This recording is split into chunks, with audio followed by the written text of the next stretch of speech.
এই সরকারের যে সমস্ত জায়গায় সংস্কার কিংবা যেটা সরকারের হাতে ছিল ওই সমস্ত জায়গায় যে অ্যাগ্রেসিভ ভূমিকাগুলো বা অ্যাগ্রেসিভলি সংস্কারগুলো করা বা কারেকশনগুলো করে একটা সুন্দর জায়গায় নেয়া, এটার বিপরীতে সরকার আসলে সমঝোতা কিংবা হচ্ছে একটু মিলিয়ে জিলিয়ে সবাইকে খুশি রাখা, এবং সবার মধ্যে আমার মনে হয় যে সামটাইমস আওয়ামী লীগও মনে হয় আছে যে বেশি আওয়ামী লীগ যেন আমার উপরে খেপে না যায়।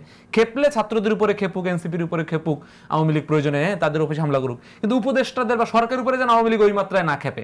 এইটার জন্য কি হয়েছে, এই দেখেন পুলিশ প্রশাসনের যে সংস্কার করার আলাপটা ছিল, এটার ব্যাপারে কিন্তু যে এখন যে সংস্কারগুলো নিয়ে আলাপ হচ্ছে এটা কিন্তু সবকিছু সংবিধান নির্বাচন কেন্দ্রিক সংস্কার। পুলিশ প্রশাসন কেন্দ্রিক সংস্কার কিন্তু এটা চাইলে তারা বাস্তবায়ন করতে পারতো, যারা অপরাধী ছিল তাদের শাস্তি নিশ্চিত করা। এই বিষয়ে কিন্তু তারা কোনো ধরনের কোনো অ্যাগ্রেসিভ ভূমিকা নেয় না। কেন?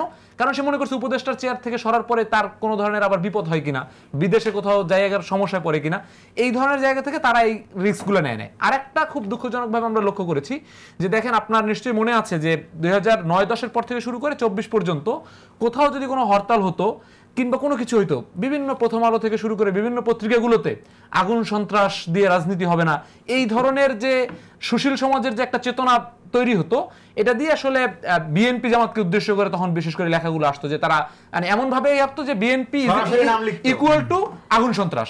কিন্তু দেখেন, এবং বিএনপি সেটা ওন করতো না, বিএনপি বলতো না যে এইটা বাসে আমি আগুন জ্বালাইছি, কিন্তু আওয়ামী লীগ আগের দিন রাতে সে তার পেজে ঘোষণা দেয় যে আমি আগামীকালকে আগুন জ্বালাবো, সে বলে যে আমি হামলা করবো, আবার সেটা সে শেয়ার দেয় যে আমি দেখলাম কি পারো।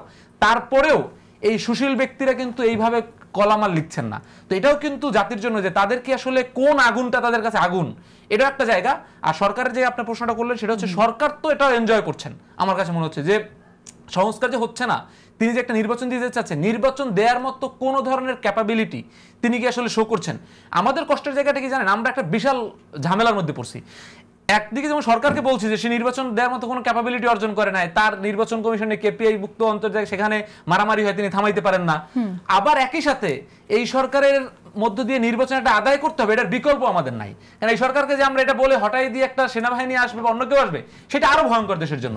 তার মানে এখন আমাদের এই সরকারকে সমালোচনা করতে করতে গলা টিপে ধরতে হচ্ছে, আবার খেয়াল রাখতে হচ্ছে যে এতটুকু গলা যেন টিপে না ধরে যেন তিনি মরে যায়, তারে দিয়ে আবার একটা নির্বাচন করাইতে হবে।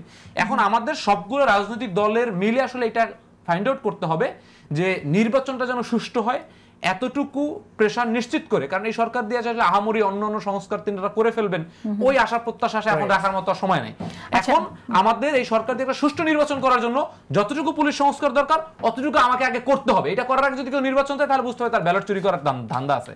আগে আমাকে পুলিশ নিশ্চিত করতে হবে যে তিনি প্রপারলি ফাংশন করছেন, ওই প্রুফ দিতে হবে।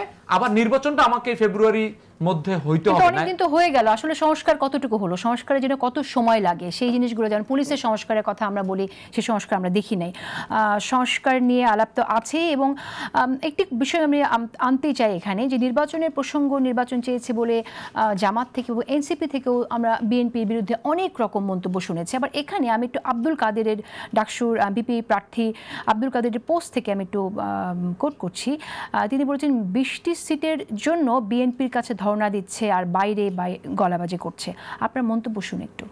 না, এইটা যেটা এনসিপি কে ইঙ্গিত করে পোস্টটা আলাপ আসছে, আমরা পরিষ্কারভাবে একেবারে খোলামেলাভাবে বলি, কোনো ধরনের বর্ণিতা ছাড়া, আমাদের নির্বাচন কেন্দ্রিক, আসন কেন্দ্রিক, আমাদের বিএনপি জামাত সহ গণ অধিকার পরিষদ, এবি পার্টি, গণসংহতি, রাষ্ট্র সংস্কার সহ সবার সাথে আমাদের সেভারেল টাইম আমাদের দলের প্রতিনিধিদের আলাপ হয়েছে।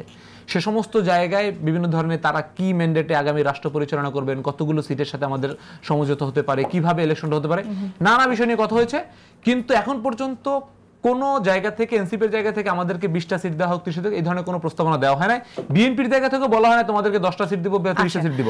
আমরা বলছি এই আলোচনা চলবে, যদি আমাদের সাথে বোঝাপড়াটা তৈরি হয় তখন আমরা সিটের আলাপে যাব। কিন্তু আমরা দেখছি যে 2 দিন আলাপের পরে বিএনপি এমন একটা মন্তব্য করে জুলাই সনদের বিষয়ে, জুলাই অভ্যুত্থানের বিষয়ে, দেখা যাচ্ছে যে আমাদের আর ওই আলোচনা আগানোর আর সুযোগ থাকে না। তো আমাদের কোনো আলোচনায় সিট কেন্দ্রিক যায় নাই, শুধুমাত্র আমাদের পলিসি কেন্দ্রিক ছিল।